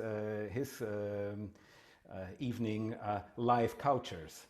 life cultures as in yogurt, but I guess more pertinently in music. And Tom wants to talk about how musical material is essentially not bound to a particular piece, and how revisiting musical material by him and others in original works and transcriptions is part of the creative process. As we were discussing planning the next week, he said, well, this is something that would have been very clear and understandable for a composer in 1790s, and in a way was very clearly understandable for a composer such as Liszt with all the transcriptions, or for Mr. Busoni, where there's a complete blur of where one composer starts and the other one leaves off. Certainly for Stravinsky and Boulez, very much for Mr. Kurtág, as you've illuminated us on, and very much so for Thomas Adès. So I hope everybody will join next week's lecture. Feel free to spread the word, because we are welcoming at this forum and at the Hanns Eisler Hochschule in Berlin. So everybody that is interested may register and attend, and I hope you will all come back. I paste the information for next week, and I want to thank you heartily for your wonderful preparation and presentation on this topic that I think is important to discover more on. And I hope that we will see you again, and that you will come and speak to us about Bach or other things that interest you at that moment. Thank you, Kirill, and it's such a great idea. I mean, what you initiated. So I think in these difficult times, I mean, it gives us hope that, you know, I mean, something good can happen even in bad circumstances. Well, and thank you very much. I think we're all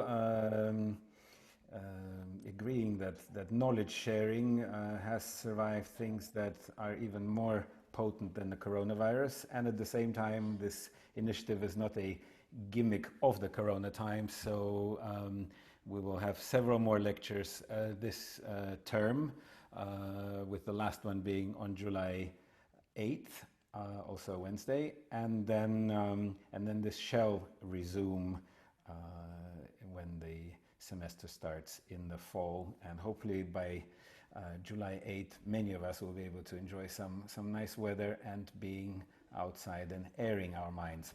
But for now, wishing everybody to stay healthy. Hope you watch the opera if you haven't yet, using the link. And thank you very much for being with us, but especially thank you to Gergely. Thank you. Good night. Good night.